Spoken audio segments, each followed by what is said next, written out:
Nosotros somos el grupo número 4 y nos tocó hablar acerca de lo que son los ingresos de actividades ordinarias precedentes de contratos con un cliente. El objetivo de esta norma es establecer los principios que aplica una entidad para presentar información útil a los usuarios de los estados financieros sobre la naturaleza, importe, calendario e incertidumbre de los ingresos de actividades ordinarias y flujos de efectivo que surjan de un contrato con un cliente.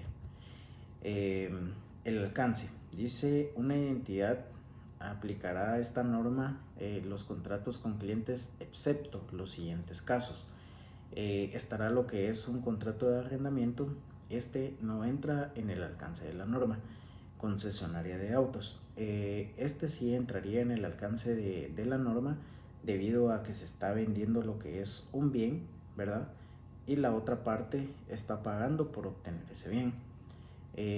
Venta del contrato de seguro al cliente, tampoco entra sobre lo que es el alcance. Venta de apartamentos por parte de una inmobiliaria, este entraría en el alcance de la norma debido a que de igual forma se está vendiendo lo que es un bien. Dos compañías de petróleo convienen en intercambiar cantidades fijas de producto. Este no entraría en el alcance de la norma debido a que se está dando un intercambio de bienes, no se está generando ingresos de actividades ordinarias. Emisión de instrumentos financieros al cliente, este tampoco entraría en lo que es en el alcance de la norma. Identificación del contrato. Bueno, una identificación de contrato dice es un convenio entre dos o más partes que crea derechos y obligaciones vinculantes. Pueden hacerse valer por escritos o verbales. ¿Qué podría hacer el contrato, por ejemplo, cuando es escrito o qué lo podría hacer valer? Una factura si el pago fue al contado, una orden de compra, o cualquier otro documento. Puede ser cualquier documento que pruebe el derecho a las obligaciones. Modificación al contrato. Bueno, un cambio en el alcance o precio del contrato. Cuando hablamos un cambio en el alcance, cuando se va a vincular nuevos servicios o retirar bienes y servicios. Aprobado por las partes contractuales, esto puede aprobarse por escrito y verbalmente. Como lo decía ella, ¿verdad? Cuando se es un cambio en el alcance es porque estamos incluyendo un bien o servicio que será al mismo precio o puede ser diferente precio, el cual se va a hablar más adelante. Tipos de modificaciones. Bueno, en los tipos de modificaciones, tratar como un contrato separado cuando se incorporen nuevos productos por entregar que se consideran distintos, que el cliente se pueda beneficiar de los bienes y servicios por sí solos. Era lo que decía anteriormente, ¿verdad? Cuando se cambia el alcance, que quiere decir de que se están integrando nuevos bienes. Los bienes y servicios agregados deben reflejar el precio de venta independiente. Cuando se incorporan nuevos servicios y estos reflejan el precio independiente, entonces se tomará como un contrato por separado. Pero, ¿qué pasa si el precio de venta no son reflejados? Independientemente, este se trataría como la terminación del contrato existente y la creación de un contrato nuevo. ¿Qué quiere decir esto? Si yo estoy vendiendo una computadora anteriormente en 3,000 quetzales, pero voy a incluir un nuevo bien en 2,000 quetzales, esto va a hacer que se cambie el contrato, por lo cual se daría la terminación del contrato y se haría lo que es uno nuevo. Identificar obligaciones de desempeño. Bueno, las obligaciones de desempeño, una obligación de desempeño es una promesa de transferir al cliente ya sea un bien o servicio que es distinto o podría ser una serie de bienes o servicios distintos que sean sustancialmente iguales y tengan el mismo patrón de transferencia. Ejemplo, servicio contratado, un servicio contratado durante 12 meses. Estoy cumpliendo con mi obligación durante los meses van pasando, ¿verdad? Esto se podría dar en el caso de un servicio, supongámoslo así, de telefonía.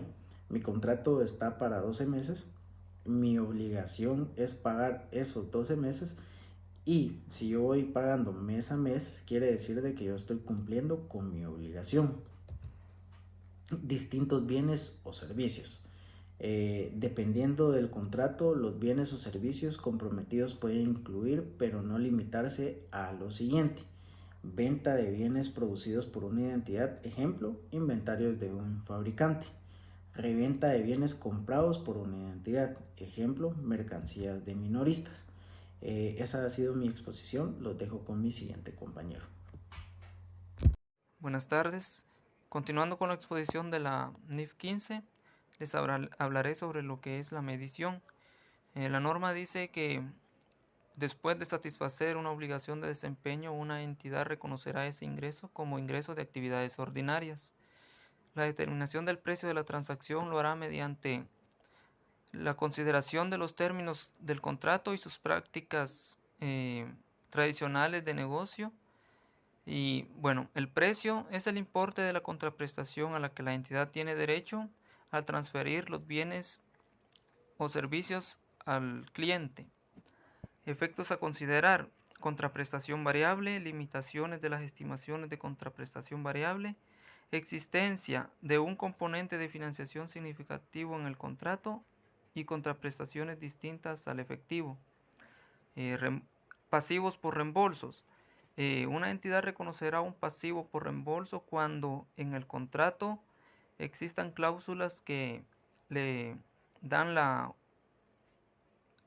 cliente la capacidad de hacer devoluciones sobre esas compras que ha realizado. Entonces, la entidad no tiene la seguridad de cuánto es el valor de esa venta y lo sabrá hasta el final del contrato. Entonces, en ese momento hará el descuento sobre ventas y reconocerá ese ingreso como actividades ordinarias.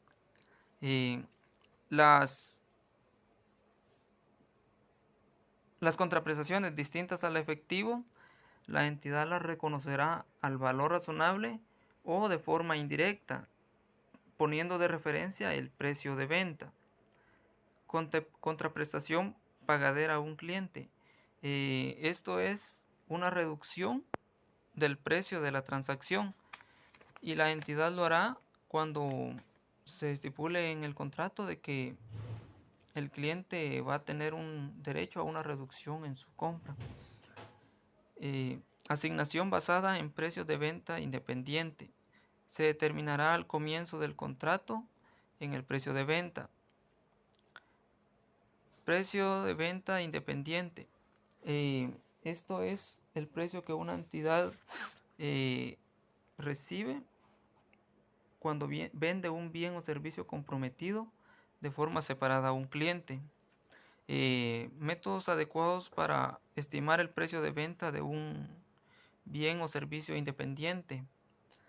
Son 3 enfoques: el de evaluación del mercado ajustado, costo separado más un margen y el enfoque residual. Asignación de un descuento. La entidad asignará un descuento a algunas obligaciones de desempeño del contrato. Cambios en el precio de la transacción. Este se puede dar debido a varias razones. Puede ser sucesos inciertos u otras circunstancias que modifiquen el importe de la contraprestación. Muchas gracias. Buenas tardes, licenciado, compañeros. Para continuar nuestra exposición, les estaré hablando acerca de los costos del contrato, específicamente de los costos incrementales de la obtención de un contrato. La NIF nos indica que una entidad reconocerá como un activo los costos incrementales de obtener un contrato con un cliente si la entidad espera recuperar dichos costos. Entonces, los costos incrementales de obtener un contrato son los costos en los que incurre una entidad para obtener un contrato en los que no habría incurrido si el contrato no se hubiese obtenido. Por ejemplo, una comisión en venta. Es decir, la comisión en venta no se paga si el contrato no se da. Entonces la NIF puntualiza cuándo la comisión en venta se debe activar y no enviarse al gasto. También menciona que hay algunos costos de contratos que sí deben ir al gasto y no activarse. Y estos costos son los costos en los que se ha incurrido independientemente de si se obtiene o no el contrato. Estos tipos de costos se van a reconocer como un gasto a menos que sean implícitamente imputables al cliente. Es decir, si en el contrato manifestara que por tal gasto sí iría al costo porque se va a reconocer, solo ahí se activaría, pero si el contrato no lo manifiesta, entonces va a ir directamente al gasto. Un ejemplo de varios costos en los que se incurre para poder obtener un contrato, pero que no es directamente, sino que es general, y es, por ejemplo, la publicidad. Este es un costo al que se debe incurrir para generar una venta, pero no va ligado directamente al contrato, como lo es la comisión en venta. Entonces la NIF nos dice que como solución práctica, si hay una comisión en venta que se va a activar, pero esa comisión va a dar lugar a un plazo menor a un año, entonces solo se va a enviar al gasto. Pero si el plazo fuere mucho mayor a un año, entonces sí hay que activar dicha comisión. Los costos de cumplir un contrato. Una entidad reconocerá un activo por los costos incurridos para cumplir un contrato solo siempre que dichos costos cumplan con los siguientes criterios, entre ellos que los costos se relacionen directamente con un contrato o con un contrato esperado que la entidad pueda identificar de una forma específica. Por ejemplo, costos que se relacionan con los servicios por prestar bajo una renovación de un contrato existente, o bien aquellos costos de diseño de un activo que será transferido bajo un contrato específico que aún no ha sido aprobado. Asimismo, deben cumplir los criterios de costos que generan o mejoran recursos para la entidad y que van a ser utilizados para satisfacer obligaciones de desempeño en el futuro. Cuando hablamos de la amortización y deterioro de valor, una entidad actualizará la amortización para reflejar como un cambio significativo en el calendario esperado de transferencia de la entidad al cliente de los bienes o servicios con los que se relaciona el activo. Una entidad debe reconocer un deterioro de valor en el resultado del periodo de un activo y que supere el importe pendiente de la contraprestación que la entidad espera recibir a cambio de los bienes o servicios con los que se relaciona el activo, menos aquellos costos relacionados directamente con la provisión de esos bienes y servicios que no se han reconocido como un gasto. Esto ha sido todo. Gracias. Licenciado, buenos días, compañeros. Mi nombre es Hugo Armando Godoy Arauz. Yo les voy a continuar hablando sobre la NIF 15, específicamente de la presentación del contrato en los estados financieros. La norma indica que cuando una de las dos partes haya cumplido con sus obligaciones, entonces la entidad presentará el contrato en el estado de situación financiera como un activo del contrato o bien como un pasivo del contrato. Esto va a depender del desempeño de la entidad, de la relación, ¿verdad?, que tenga el desempeño de la entidad y el pago del cliente. Además, la entidad presentará los ingresos por importes de contraprestación en una partida de cuentas por cobrar, pero lo hará de forma separada.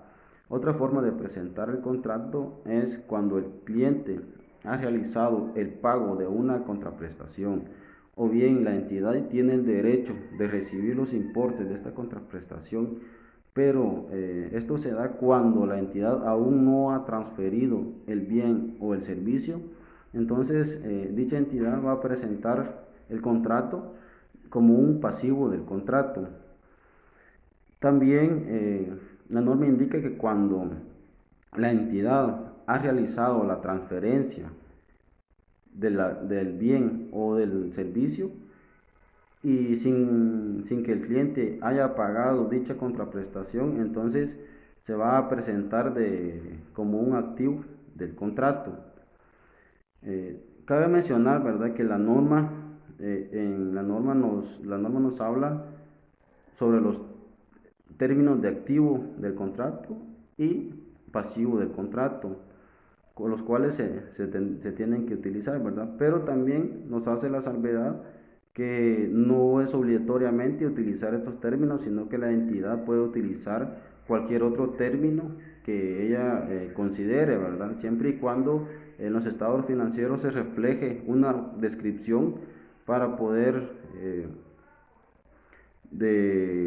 diferenciar, para que los usuarios puedan diferenciar las cuentas por cobrar sobre los activos del contrato. Gracias. Buenas tardes, continuando con la exposición, hablaremos un poco sobre lo que es la información a revelar. El objetivo de los requerimientos de información a revelar es que una entidad revele información suficiente que permita a los usuarios de los estados financieros comprender la naturaleza, el importe, el calendario e incertidumbre de los ingresos de actividades ordinarias y flujos de efectivo que surgen de contratos con clientes. Para lograr ese objetivo, una entidad revelará información cualitativa y cuantitativa sobre los siguientes aspectos: A. Sus contratos con clientes. B. Los juicios significativos y cambios de dichos juicios realizados en la aplicación de esta norma. C. Los activos reconocidos por los costos para obtener o cumplir un contrato con cliente de acuerdo con el párrafo 91. Otro aspecto dice que contratos con clientes. Una entidad revelará todos los importes siguientes para el periodo de presentación, a menos que dichos importes se presenten por separado en el estado de situación, en el estado de resultado integral, de acuerdo con estas normas. Serían los ingresos de actividades ordinarias procedentes de contratos con clientes, cualquier pérdida por deterioro de valor reconocida sobre cualquier cuenta por cobrar o activos del contrato que surgen de contratos de una entidad con clientes, que revelará por separado de las pérdidas por deterioro de contratos. Los saldos de contrato. Una entidad revelará la siguiente información: los saldos de apertura y cierre de las cuentas por cobrar, activos de contrato y pasivos de contrato procedentes de contratos con clientes si no presentan o revelan por separado. Ingresos de actividades ordinarias reconocidos en el periodo de presentación que se incluye en el saldo del pasivo del contrato del comienzo del periodo, y ingresos de actividades ordinarias reconocidos en el periodo de presentación procedentes de obligaciones de desempeño que se satisfacen en periodos anteriores. Por ejemplo, tenemos en cambio de precios de la transacción. Gracias.